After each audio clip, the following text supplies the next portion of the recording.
தமிழக மக்களை குடிகாரர்களாக்கிய திமுக அரசே ஒழிக ஒழிக. செண்பகவல்லி அணையை பற்றி கேரள அரசிடம் பேச நேரம் இல்லை. செண்பகவல்லி அணையை பற்றி கேரள அரசிடம் பேச நேரம் இல்லை. சிவப்பு கம்பளம் விரிக்க மட்டும் நேரம் இருக்கா?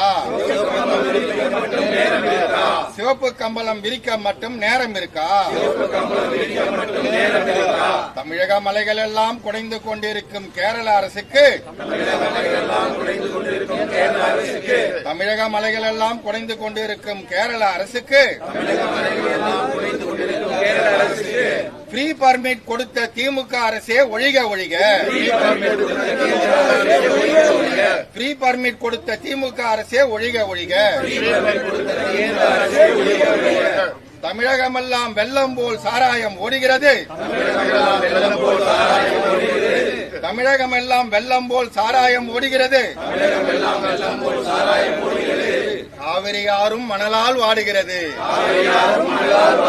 காவிரி ஆறும் மணலால் வாடுகிறது.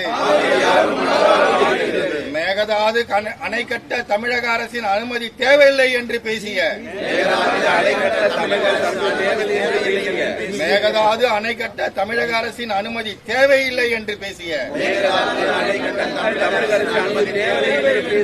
டி.கே. சிவகுமாருக்கு சிவப்பு கம்பளம் விரித்த தமிழக அரசே ஒழிக ஒழிக. மேகதாது அணை கட்ட தமிழக அரசின் அனுமதி தேவையில்லை என்று பேசிய டி.கே. சிவகுமாருக்கு சிவப்பு கம்பளம் விரித்த திமுக அரசே ஒழிக ஒழிக. தமிழக விவசாய நீரென்றால் தூக்கம். சாராய ஊழலுக்கு மட்டும் ஊக்கமா? தமிழக விவசாயிக்கு நீர் என்றால் தூக்கம். சாராய ஊழலுக்கு மட்டும் ஊக்கமா? தமிழகத்தின் தென் மாவட்டங்களை கேரளாவின் குப்பை கிடங்காக மாற்றிய தமிழகத்தின் தென் மாவட்டங்களை கேரளாவின் குப்பை கிடங்காக மாற்றிய திமுக அரசே ஒழிக ஒழிக. தமிழகத்தின் தென் மாவட்டங்களை கேரளாவின் குப்பை கிடங்காக மாற்றிய திமுக அரசே ஒழிக ஒழிக. தமிழகத்தில் இன்று ஊழல் இல்லாத துறைகளே இல்லை. தமிழகத்தில் இன்று ஊழல் இல்லாத துறைகளே இல்லை. படுகொலைகள் நடக்காத நாளே இல்லை. படுகொலைகள் நடக்காத நாளே இல்லை. பாலியல் குற்றங்கள் நிகழாத நகரங்களே இல்லை. பாலியல் குற்றங்கள் நிகழாத நகரங்களே இல்லை. இவற்றையெல்லாம் மறைத்திட தொகுதி மறுசீரமைப்பு என்று நாடகமாடும் திமுக அரசே ஒழிக ஒழிக. செய்யும் தவறையெல்லாம் மறைத்திட தமிழக அரசு திமுக அரசு செய்யும் தவறுகள்லாம் மறைத்திட தொகுதி மறுசீரமைப்பு என்று நாடகமாடும் திமுக அரசே ஒழிக ஒழிக. குடிநீரை கோட்டை விட்ட திமுக அரசே குடிநீரை கோட்டை விட்ட திமுக அரசே தமிழக மக்களை குடிகாரர்களாக்கிய திமுக அரசே ஒழிக ஒழிக. செண்பகவல்லி அணையை பற்றி கேரள அரசிடம் பேச நேரமில்லை. செண்பகவல்லி அணையை பற்றி கேரள அரசிடம் பேச நேரமில்லை. சிவப்பு கம்பளம் விரிக்க மட்டும் நேரம் இருக்கா? சிவப்பு கம்பளம் விரிக்க மட்டும் நேரம் இருக்கா? தமிழக மலைகள் எல்லாம் குடைந்து கொண்டிருக்கும் கேரள அரசுக்கு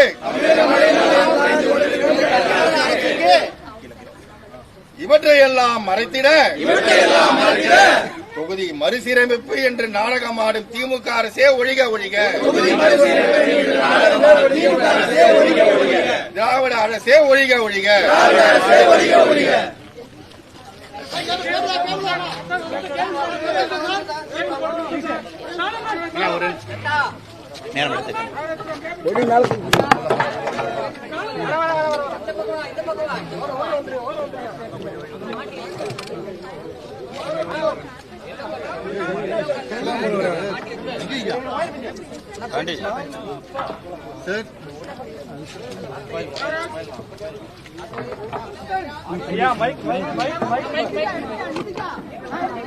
भारत माता के, भारत माता के, भारत माता के.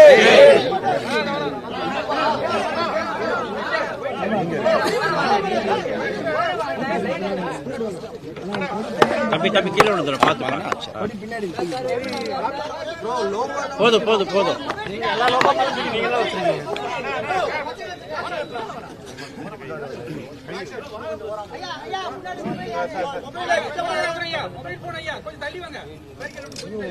தம்பி ஸ்டார்ட் பண்ணலாமாப்பா? வெயில் இருக்காங்க. ஓகேப்பா ஸ்டார்ட் பண்ண ஆரம்பிக்கலாமா? பத்திரிகை நண்பர்களுக்கு எங்களுடைய காலை வணக்கத்தை தெரிவித்துக் கொள்கின்றோம். இங்கு காவல்துறை நண்பர்கள் இருக்கிறாங்க. அதே போல பாரதிய ஜனதா கட்சி முன்னெடுத்திருக்கக்கூடிய கருப்பு கொடி ஏந்தி நடக்கக்கூடிய அந்த ஆர்ப்பாட்டத்திற்கு நம்முடைய வீட்டு அருகில் இருக்கக்கூடிய தொண்டர்கள் வந்திருக்கின்றார்கள். இன்று தமிழகம் முழுவதுமே எல்லா இடத்துல ஒரு பாரதிய ஜனதா கட்சியினுடைய தொண்டராக இருக்கக்கூடியவர் அவருடைய வீட்டுக்கு முன் நின்று யாருக்கும் எந்த பிரச்சனையும் ஏற்படுத்தாம இன்று திமுக அரசு நடத்தக்கூடிய இந்த அனைத்து கட்சி கூட்டம், தொகுதி மறுசீரமைப்புக்காக நடத்தக்கூடிய இந்த அனைத்து கட்சி கூட்டத்தை கண்டித்து கருப்பு கொடி ஆர்ப்பாட்டத்தை நீங்கள் கையில் எடுக்க வேண்டும் என்று வேண்டுகோள் விடுத்தோம். இன்று தமிழகம் முழுவதும் நடந்து கொண்டிருக்கிறது. முதல்ல எதற்காக திமுக அரசு மாநில அரசை எதிர்த்து ஒரு பாரதிய ஜனதா கட்சியினுடைய தொண்டன் கருப்பு சட்டை அணிந்து கருப்பு கொடி ஆர்ப்பாட்டத்தை முன்னெடுக்கின்றான்? என்ன காரணம்? உங்களுக்கு தெரியும், தமிழகத்தை பொறுத்தவரை அண்டை மாநிலங்களோடு, குறிப்பாக பக்கத்து மாநிலங்களோடு பல பிரச்சனைகள் இருக்கக்கூடிய மாநிலம் நம்முடையது. கேரளாவை மட்டும் நீங்க எடுத்துக்கிட்டீங்கன்னா முல்லை பெரியார் அணை பிரச்சனை தொடர்ந்து நமக்கு இருக்கு. பேபி அணையை இன்னும் சரிப்படுத்த முடியாம தவிச்சுக்கிட்டு இருக்கோம். முல்லை பெரியார் அணையினுடைய நீர்மட்டத்தை உயர்த்த முடியாமல் தவித்துக் கொண்டிருக்கின்றோம். இதனால் லட்சக்கணக்கான விவசாய பெருமக்கள் ஒரு இடத்திலே பாதிக்கப்பட்டிருக்கின்றார்கள். மதுரை பகுதியிலிருந்து ஆரம்பிச்சீங்கன்னா முல்லை பெரியார் அணை பாசனம் முழுவதுமே. அதே போல தென்காசி பக்கம் போயிட்டீங்கன்னா செண்பகவல்லி அணை, அந்த திமுகவினுடைய தேர்தல் அறிக்கை 84 சொல்லியிருந்தாங்க, நாங்க ஆட்சிக்கு வந்தவுடன் செண்பகவல்லி அணையை சரிப்படுத்தி விடுவோம் என்று. அது இவங்க செய்யாதனால கிட்டத்தட்ட தென்காசி மாவட்டத்தில் மட்டுமே 2 லட்சத்துக்கு மேற்பட்ட விவசாய பெருமக்களுக்கு அங்க பிரச்சனை இருக்கு. திருவனந்தபுரம் இருந்து வரக்கூடிய கழிவுகள் எல்லாம், குப்பை கூடங்கள் எல்லாம் இன்னைக்கு தமிழகத்திற்குள்ள கொட்ட ஆரம்பிச்சிருக்கிறாங்க. அது தென்காசியாக இருக்கட்டும், கோயம்புத்தூராக இருக்கட்டும், கேரளா பார்டரை ஒட்டி தமிழகத்திற்குள்ள அந்த கம்யூனிஸ்ட் ஆட்சி வந்த பிறகு கேரளத்துல தமிழகத்தை பொறுத்தவரை மருத்துவ கழிவுகள் இருந்து, மனித கழிவுகள் இருந்து, மிருக கழிவுகள் இருந்து எல்லா விதமான கழிவுகளும் இங்க கொட்டுறாங்க. இது ஒரு பக்கம். கர்நாடகாவை பொறுத்தவரை நீண்ட நாட்கள் பிரச்சனை இருக்கக்கூடியது காவேரி பிரச்சனை. குறிப்பாக இன்று மேகதாத்து அணையை கட்டியே தீருவேன் என்று கர்நாடகாவினுடைய துணை முதலமைச்சர் திரு DK சிவகுமார் அவர்கள் கிளம்பி இருக்கின்றார்கள். தமிழக அரசு இதுவரை மறுப்பு கூட சொல்லல. தமிழகத்தினுடைய முதலமைச்சர் இதுவரை எதிர்த்து கூட கேள்வி கேட்கல. பந்திப்பூர்ல இரவு வாகன போக்குவரத்தை தடை செய்த பிறகு லட்சக்கணக்கான பொதுமக்கள் ஊட்டி, கூடலூர்ல அவங்களுக்கு பிரச்சனை இருக்கு. பல ஆண்டுகளாக கேட்டுக்கொண்டிருக்கின்றோம், ஹொசூர்னுடைய வளர்ச்சி பெங்களூரை ஒட்டி இருக்கணும். அதற்கு பொம்மசந்திரா பெங்களூரிலிருந்து ஹொசூர் வரைக்கும் ஒரு மெட்ரோ கனெக்ஷன், அது சென்னை பெங்களூர் மெட்ரோ காரிடராக வர வேண்டும் என்று சொல்லுகின்றோம். அதற்கும் கர்நாடக அரசு எதிர்ப்பு தெரிவிக்கிறது. இப்படி தமிழகத்திற்கு நியாயமாக வர வேண்டிய தண்ணீரிலிருந்து, நியாயமாக இருக்கக்கூடிய பிரச்சனைகள் இருந்து எந்த ஒரு தீர்வு இல்லாம தமிழகத்தினுடைய முதலமைச்சர் அவர்கள் 4 ஆண்டுகள்ல தமிழகத்தினுடைய உரிமையை முழுவதாக கோட்டை விட்டிருக்கின்றார். உங்களுடைய கவனத்திற்காக கேரளாவுக்கு மட்டுமே தமிழகத்தினுடைய முதலமைச்சர் மாண்புமிகு MK ஸ்டாலின் ஐயா 4 முறை போயிருக்கிறாங்க. 4 முறை போயிருக்கிறாங்க கேரளாவுக்கு மட்டுமே. 4 முறை போய் தமிழகத்தினுடைய பிரச்சனையை ஒரு முறை கூட பேசல. ஆனா இன்று கேரளாவினுடைய முதலமைச்சர் திரு விஜயன் அவர்களாக இருக்கட்டும், கர்நாடகாவினுடைய துணை முதலமைச்சர் திரு DK சிவகுமார் அவர்களாக இருக்கட்டும், தெலங்கானாவுடைய முதலமைச்சராக இருக்கட்டும், இவங்க எல்லாத்தையும் சென்னையில் அழைத்து பிரச்சனையே இல்லாத இவங்க கற்பனைக்காக, இவர்களுடைய கனவுக்காக, இவர்களாக ஏற்படுத்திய தொகுதி மறுசீரமைப்பு பிரச்சனை என்கின்ற நாடகத்தை அரங்கேற்றிக் கொண்டிருக்கின்றார்கள் ஐடிசி ஹோட்டல்ல. அதனால் தமிழக மக்களுடைய உரிமையை தொடர்ந்து விட்டுக் கொடுத்து, கடந்த 4 ஆண்டுகளாக திமுகவினுடைய ஆட்சியில உரிமையெல்லாம் விட்டுக் கொடுத்து இவர்களுக்கு அரசியல் லாபம் வர வேண்டும் என்பதற்காக கம்யூனிஸ்ட் ஆட்சியோடு நெருங்கிய தொடர்பு, காங்கிரஸ் ஆட்சியோடு நெருங்கிய தொடர்பு கொண்டு நம்முடைய உரிமைகள்லாம் விட்டுக் கொடுத்த மாநிலத்தினுடைய முதலமைச்சர் ஐயா மு.க. ஸ்டாலின் அவர்களை எதிர்த்து இந்த கருப்பு கொடி ஆர்ப்பாட்டம், கருப்பு சட்டை அணிந்து தமிழகம் முழுவதுமே பாரதிய ஜனதா கட்சியினுடைய தொண்டர்கள் ஆர்ப்பாட்டம் நடத்தி கொண்டிருக்கின்றார்கள். இன்றைக்கு நடக்கக்கூடியது வெறும் நாடகம் மட்டும்தான். தொகுதி மறுசீரமைப்பில் தமிழகத்திற்கு எந்த விதமான பிரச்சனையும் வரப்போறதில்லை. தமிழகம் உட்பட எந்த மாநிலமாக இருந்தாலும், குறிப்பாக நம்முடைய தென்னிந்திய மாநிலங்கள் யாருமே அவர்களுடைய விகிதாச்சார அடிப்படை படி ஒரு சீட்டு கூட இழக்க போறதில்லை. எல்லாரும் இன்னைக்கு என்ன பொசிஷன்ல இருக்காங்களோ அதே போல இருப்பாங்க. தமிழ்நாட்டை பொறுத்தவரை 543 சீட்டுல 39 லோக்சபா சீட் நமக்கு இருக்கு. 7.17%. நாளை புதிய லோக்சபாவுடைய எண்ணிக்கை என்னவாக இருந்தாலும் கூட அதே 7.17% தமிழகத்திற்கு இருக்க போது, யூபிக்கு அதே இருக்க போது, கர்நாடகாவுக்கு அந்தந்த விகிதாச்சார அடிப்படையில் இருக்க போது. அப்படி இருக்கும் பொழுது இவர்களாக இவ்வளவு பிரச்சனை இருக்கும் பொழுது அதையெல்லாம் மறைத்துவிட்டு மறந்துவிட்டு ஒரு தொகுதி மறுசீரமைப்பு நாடகம் என்பதை நடத்தி கொண்டிருக்கின்றார்கள். இதையும் கண்டித்து பாரதிய ஜனதா கட்சியினுடைய தொண்டர்கள் தமிழகம் முழுவதுமே கருப்பு கொடி ஏந்தி, கருப்பு உடை அணிந்து ஆர்ப்பாட்டம் நடத்தி கொண்டிருக்கின்றார்கள். அன்பு சொந்தங்களே, உங்களுக்கும் தெரியும், நம்முடைய தொண்டர்கள் கோஷமிட்டபடி தமிழகத்தில் எங்கேயுமே படுகொலைகள் நடக்காத ஒரு நாளே இல்லை. பாலியல் வன்முறைகள் நடக்காத ஒரு நகரமே இல்லை. ஊழல் இல்லாத எந்த ஒரு அரசு துறையுமே இல்லை என்கின்ற அடிப்படையில் இதை தினமும் பார்த்துக் கொண்டிருக்கின்றோம். இதற்கெல்லாம் முதலமைச்சர் பேசணும். இன்னைக்கு இன்னொரு விஷயத்தை நம்முடைய முதலமைச்சருக்கு சொல்லிக்கொள்ள விரும்புகின்றேன். தமிழகத்தில் அனைத்து கட்சிகள் நிறைய பேர் சொல்றாங்க, நாம் இங்க ஒரு காஸ்ட் சென்சஸ் எடுக்கணும், ஜாதி அடிப்படையில் எவ்வளவு மக்கள் இருக்கிறாங்க அப்படிங்கிற ஒரு கணக்கு எடுக்கணும், அதன் பிறகு நம்முடைய திட்டங்களை எல்லாம் கொண்டு சேர்ப்பதற்கு முயற்சி எடுக்கணும். இன்னைக்கு தெலங்கானாவுடைய முதலமைச்சர் வந்திருக்கிறாங்க. அந்த மாநிலத்தில் அவர் ஜாதி சென்சஸ் எடுத்திருக்கிறாரு. எடுத்த பிறகு ரிப்போர்ட்டை வெளியிட்டிருக்கிறார். ஆனா தமிழகத்தினுடைய முதலமைச்சர் என்ன சொல்லுவாருன்னா, நாங்க எடுப்பதற்கு அனுமதி இல்ல, மத்திய அரசு எடுக்கணும். அது எப்படி நியாயம்? அதனால் தமிழகத்தினுடைய முதலமைச்சருடைய பல பொய்கள் இன்னைக்கு வெட்ட வெளிச்சமாகுது. தெலங்கானாவிலிருந்து வந்திருக்கக்கூடிய முதலமைச்சர் அவருடைய மாநிலத்தில் ஜாதி சென்சஸ் எடுத்திருக்கிறார். ஆனா தமிழகத்தினுடைய முதலமைச்சர் எடுக்க முடியாது, மத்திய அரசு மேல பழிய போடுறாங்க. அதையும் தெலங்கானா முதலமைச்சர்கிட்ட கத்துக்குங்க. இதுல நீங்க தொகுதி மறுசீரமைப்பு பத்தி பேசுங்க, பேசாம போங்க. ஆனா தமிழர்களுடைய உரிமையாக இருக்கக்கூடிய முல்லை பெரியாறு, செண்பகவல்லி அணை, மருத்துவ கழிவு கொட்டுதல், இதெல்லாம் கேரளாட்ட பேசுங்க. Bommasandra Hosur corridor, Chennai metro Bangalore corridor, குறிப்பாக பந்திப்பூர் இரவு நேரத்தில் செல்லக்கூடிய வாகன போக்குவரத்து பிரச்சனை, மேகதாத்து அணைக்கு எதிர்ப்பு சொல்லி அனுப்புங்க. இன்னைக்கு வந்திருக்கும் பொழுது எதிர்ப்பு சொல்லி, ஆளுகின்ற கட்சியாக மத்தியில் இருக்கக்கூடிய பாரதிய ஜனதா கட்சி நாங்க எதிர்க்கிறோம். மோடி ஐயா தமிழகத்தினுடைய அனுமதி இல்லாம மேகதாத்து அணை கட்ட முடியாதுன்னு சொல்லியாட்டு. அப்படி இருக்கும் பொழுது தமிழகத்தினுடைய முதலமைச்சர் வாயை திறந்து தமிழகத்தினுடைய எதிர்ப்பை பதிவு செய்வதற்கு என்ன பிரச்சனை? இதையெல்லாம் முதலமைச்சர் அவர்கள் என்று செய்ய வேண்டும் என்று இந்த நேரத்தில் நாங்கள் வேண்டுகோள் விடுக்கிறோம். அவர் அரசியல் டிராமாக்காக இந்த மீட்டிங் இருந்தாலும் கூட ஒரு டீ, பஜ்ஜி, பிஸ்கட் சாப்பிட்ட பிறகு தமிழகத்தினுடைய உரிமையும் நிலைநாட்டி அந்தந்த மாநிலத்தினுடைய முதலமைச்சர் பேசி அனுப்புங்கன்னு நாங்கள் சொல்ல விரும்புகிறோம். அதை தாண்டி வந்திருக்கக்கூடிய பத்திரிகை நண்பர்கள் இந்த கடுமையான வெயில் நின்று கொண்டிருக்கின்றீர்கள். உங்களுக்கு நன்றியை தெரிவித்துக் கொள்வதோடு கேள்விகள் இருந்தா கேளுங்கன்னா பதில் சொல்றோம். இப்படி வர்றாங்கண்ணா. வணக்கம். 2 விஷயத்தை பிரதானமா முன்வைக்கிறீங்க. ஒன்னு கேரளாவில் இருக்கக்கூடிய அணை விவகாரம், அதே போல கர்நாடகாவில் இருக்கக்கூடிய அந்த நீர் பங்கீட்டு தொடர்பான விவகாரத்தை முன்வைக்கிறீங்க. இதை மத்திய அரசு செய்யறதே மத்திய அரசு தானே, அதை செய்யாம திரும்பி மாநில அரசுகிட்டே நம்ம அதை சொன்னா என்ன நியாயம்? ஆனா மத்திய அரசுக்கு இதுல எங்கேயுமே பொறுப்பு இல்லைங்கன்னா. மத்திய அரசை பொறுத்த வரைக்கும் 2018 காவிரி ட்ரிபியூனல் அமைத்த பிறகு சகோதரருக்கு தெரியும், மிக தெளிவாக பாராளுமன்றத்தில் நாம் சொல்லிவிட்டோம், மேகதாத்து அணை தமிழகம், புதுச்சேரி, கேரளா இந்த 3 மாநிலத்தினுடைய அனுமதி இல்லாம எங்கே நீர் உற்பத்தியாகி வருகிறதோ அந்த மாநிலம், குறிப்பாக கர்நாடகா மாநிலம், அங்கே அணை கட்டுவதற்கு அனுமதி இல்லை என்று சொல்லிய பிறகு டி.கே. சிவகுமார் அவருடைய பேச்சை இங்கே சுட்டிக்காட்ட விரும்புகின்றேன்.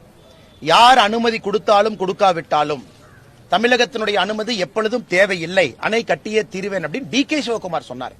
டி.கே. சிவகுமார் சொன்னார். மத்திய அரசு என்ன சொல்லுச்சு, நீ அணை கட்டணுமா எல்லா மாநிலத்தையும் கலந்து பேசு, அதுல யாராச்சும் ஒருத்தர் அப்செக்ட் பண்ணா கூட அணை கட்ட முடியாது என்று தெல்ல தெளிவாக சொன்ன பிறகு டி.கே. சிவகுமார் அவர்கள் இதை அரசியல் பிரச்சனையாக இதற்கு எடுத்த பிறகு நான் சொல்வது, தமிழகத்தினுடைய முதலமைச்சர் இதை எதிர்த்து ஒரு குரல் கொடுத்தாரா? இன்னைக்கு டி.கே. சிவகுமார் சித்தராமையா அவர்களை அழைப்பதற்காக பெங்களூருக்கு இங்கிருந்து மந்திரி அனுப்புறாங்க.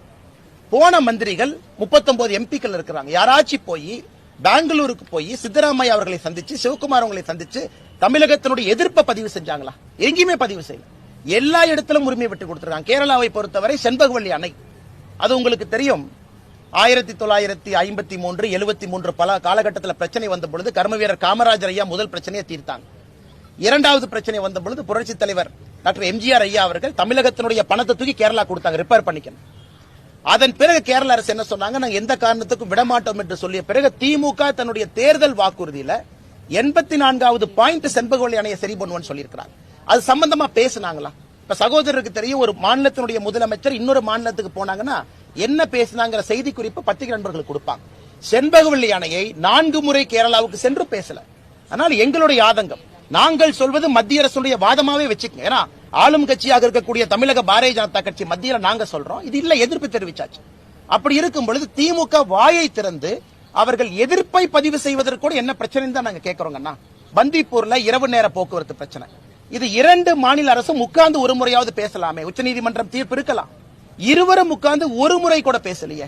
பொம்மை சந்திரா டு ஹொசூர் அந்த 23 கிலோமீட்டர் மெட்ரோ லைனை போட்டீங்கன்னா ஹொசூருடைய வளர்ச்சி எப்படி இருக்குங்கன்னா, எப்படி இருக்கும்? அதுல பெங்களூர் என்ன சொல்றாங்க, இல்ல பெங்களூருக்கு வெளியிருந்து தான் கனெக்ஷன் கொடுப்பேன், நமக்கு Bangalore central to Hosur connect பண்ணணும் நாம கேட்கிறோம். இது சம்பந்தமா ஒரு பேச்சுவார்த்தை நடத்துனீங்களா?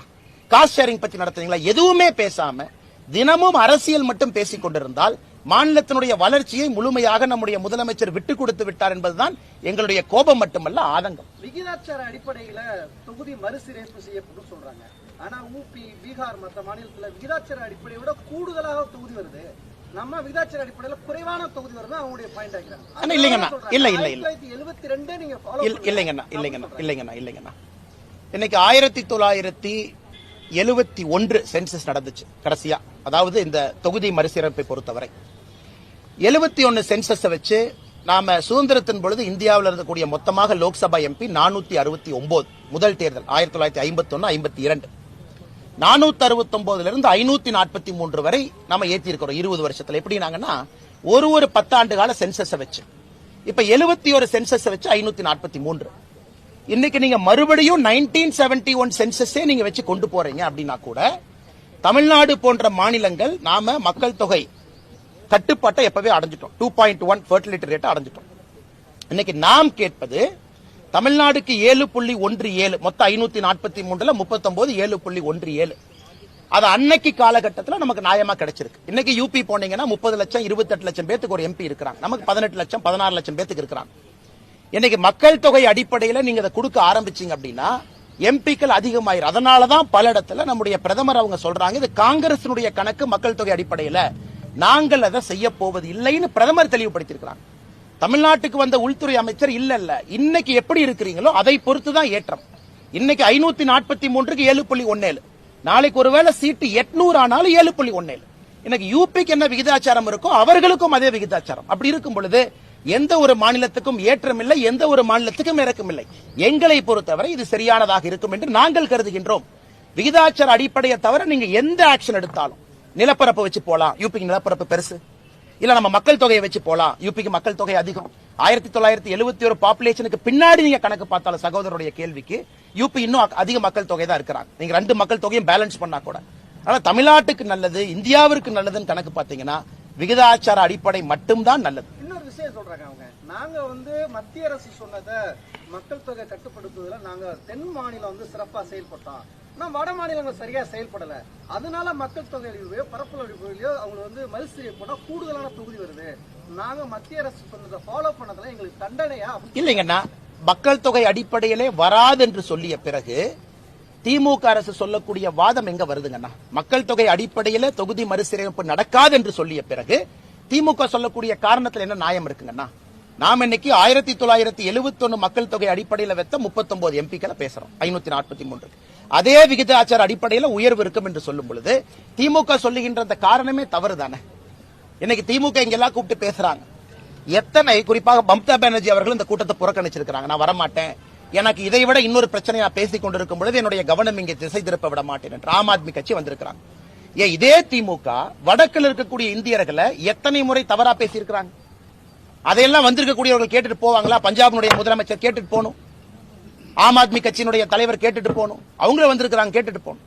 அதனால இவர்கள் இன்னைக்கு ஒண்ணு நாளைக்கு ஒண்ணு, நேற்று முன்தினம் கூட ஒரு அமைச்சர் பன்னிக்குட்டி போடுற மாதிரி வட இந்தியால பன்னிக்குட்டி போடுற மாதிரி போடுறாங்க.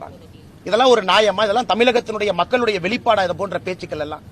ஆனால் வெறும் ஏமாற்று வேலை, பித்தலாட்டு வேலை மட்டும் செய்து இந்த நாடகத்தை திராவிட முன்னேற்ற கழகம் இன்று அரங்கேற்றிக் கொண்டிருக்கின்றார். 1000 கோடி ரூபாய் ஊழல் சொல்லி மதுபான கடைகள் முன்பாக போராட்டம் நடத்திருக்கீங்க.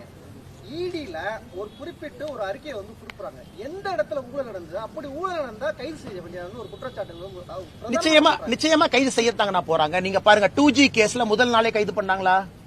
2G கேஸ்ல எல்லா வீட்லயும் ரைடு பண்ணோடனே கனிமொழி அக்கா அப்படியே வேன் ஜீப்பை திறந்து அக்கா உள்ள உட்காருங்க திகாரி ஜெயிலுக்கு வண்டியை விடுறான்னு சொன்னாங்களா? எந்த ஒரு வழக்குமே எந்த ஒரு ரைடுமே அன்னைக்கே கைது பண்ண மாட்டாங்க. ஆனால் யாரும் பண்ண மாட்டாங்க. அது இன்னும் அப்பீல் இருக்குன்னு, அது இப்ப அப்பீல் இருக்கு. ஒருவேளை கனிமொழி அக்கா வெளியே வந்துட்டீங்க நீங்க சொன்னா கூட அது இன்னைக்கு அப்பீல்ல ஃபாஸ்ட் ட்ராக் கோர்ட்ல சிபிஐ கோர்ட்ல போயிட்டு இருக்கு. அதனால இன்னைக்கு திமுக நீங்க ரைடு பண்ணீங்க, நைட்டை ஏன் கைது பண்ணல, அப்ப நாங்க குற்றவாளிகள் இல்லை என்கின்ற வாதத்தை ஏற்றுக்கொள்ள முடியாது. ஒரு ரைடு பண்ணதுக்கு அப்புறம் இன்ஃபர்மேஷன் எடுக்கிறாங்க, டாக்குமெண்ட் எடுக்கிறாங்க, செக் பண்ண போறாங்க, தொடர்ந்து நடக்க போகுது. செந்தில் பாலாஜியினுடைய அவர்களுடைய கைதன ஒரே நாள்ல நடந்துச்சா? ரைடு எப்ப நடந்துச்சு? அதனால் நிச்சயமாக யாராவது திமுக அது போல பகல் கனவு கண்டுட்டு இல்ல நம்ம ஊழல் பண்ணிட்டோம் தப்பிச்சுக்கிட்டோம் யார் நினைத்தாலும் கூட ஈடி விடக்கூடாது என்பது எங்களுடைய கோரிக்கை. ஈடி போன்ற ஒரு அமைப்புகள் யார் ஊழல் செஞ்சிருக்கிறாங்களோ பிடிச்சு உள்ள வைக்கணும். அதுவும் இந்த 1000 கோடி ரூபாய்க்கு மேல் என்கின்ற வாதத்தை தொடர்ந்து பாரதிய ஜனதா கட்சி வைத்துக் கொண்டிருக்கின்றோம். நிச்சயமாக இந்த டாஸ்மாக் ஊழல் இந்தியாவையே உழுக்கக்கூடிய ஒரு ஊழலாக, தமிழ்நாட்டினுடைய அரசியல் சரித்திரத்தை மாற்றக்கூடிய ஒரு ஊழலாக இருக்கும் என்பது எங்களுடைய நம்பிக்கை. அது ரெண்டு விஷயம் சொல்றாங்க. டெல்லியில அதே போல பண்ணாங்க பிஜேபி, தமிழ்நாட்டுல கையில எடுக்கிறாங்க. ஆனா நேரடியாக அரசு துறையில 1000 கோடி ரூபாய் ஊழல் இல்ல, ஒப்பந்தம் எடுக்கிறது ஒரு மையமா வச்சு குற்றச்சாட்டு முன்வைக்கிறாங்க. அது விருதான குற்றச்சாட்டு மட்டும்தான் அப்படின்னு சொல்றாங்க. ஆனா அது திமுகவுடைய வாதம். திமுக இன்னொரு வாதமும் சொன்னாங்க. இன்னைக்கு ஈடி நடவடிக்கை எடுத்திருப்பதெல்லாம் பாத்தீங்கன்னா எங்களுடைய காலத்துல போட்ட எந்த எஃப்ஐஆர் இல்ல. 2021 மே மாசத்துல நாங்க ஆட்சிக்கு வந்துட்டோம், எங்க ஆட்சியில போட்டதில்லை. ஈடியினுடைய அபிடவிட் கோர்ட்ல பாத்துட்டீங்கன்னா 2021 திராவிட முன்னேற்ற கழகம் ஆட்சிக்கு வந்த பிறகு போட்ட பல எஃப்ஐஆர் அதுல கோட் பண்ணிருக்காங்க. 2021 ஆட்சிக்கு வந்த பிறகு அதையே திமுக மறைத்து எங்களுக்கும் அதற்கும் தொடர்பு இல்லைங்கிறாங்க. செகண்ட், இன்னைக்கு தமிழகத்தில் எல்லாரும் பேசக்கூடிய ஒரு விஷயம், 10 ரூபா 20 ரூபா ஒரு குவார்டர் பாண்டுக்கு எக்ஸ்ட்ரா வாங்குறாங்க. அப்படி இருக்கும் பொழுது இந்த திமுக காரனே ஒத்துக்கிட்டு போய் எங்களுடைய போட்டோ எல்லாம் ஒட்டுறான், இங்க எம்ஆர்பி ரேட்டுக்கு தான் நாங்க விக்கிறோம்னா அதை எங்களுக்கு பெருமையாக கருதுகின்றோம். பாரதிய ஜனதா கட்சி இந்த பிரச்சனை எடுத்த பிறகு யாரு டாஸ்மார்க்கு போன சகோதரர்களுக்கு கூட எம்ஆர்பி ரேட்டு கிடைக்குதுன்னா அதற்கும் இன்னைக்கு பாரதிய ஜனதா கட்சி தான் காரணம். அது மட்டும் இல்ல, தொடர்ந்து பேசக்கூடிய எல்லா விஷயங்களுமே ஜெகத் ரட்சகன் அவங்க 2019 அக்காட் அவங்க வீட்டுல நடந்த ரைடு, நான் சொல்ல அக்காட பத்தி, அன்னைக்கு 1000 கோடி ரூபாய் என்று இன்கம் டாக்ஸ் சொன்னாங்க. அவருடைய சாராய ஆலையில வரி ஏய்ப்பு நடந்திருப்பது. அதனால் தொடர்ச்சியா நீங்க பாத்தீங்கன்னா திமுக இன்னைக்கு சொல்லலாம் நாளைக்கு சொல்லலாம், இடியும் இங்க தான் இருக்க போது, திமுகவும் இங்க தான் இருக்க போது, நீங்கள் இங்க இருக்க போறீங்க, நான் இங்க தான் இருக்க போறேன். அதனால் நிச்சயமாக வருகின்ற காலத்துல இந்த ஊழலுடைய பரிணாமத்தை நீங்களும் பார்க்கத்தான் போறீங்க, நானும் பார்க்கத்தான் போறேங்க. என்ன வேற கட்சி கேள்வி இருக்கா? ஆனா எல்லாம் கொஞ்சம் மோர் குடிச்சிட்டு போங்க, நான் வெயில் இருக்கீங்க, சாரி, கொஞ்சம் அரேஞ்ச் பண்ணீங்கன்னா இங்கிலீஷ் பேசுறேன்.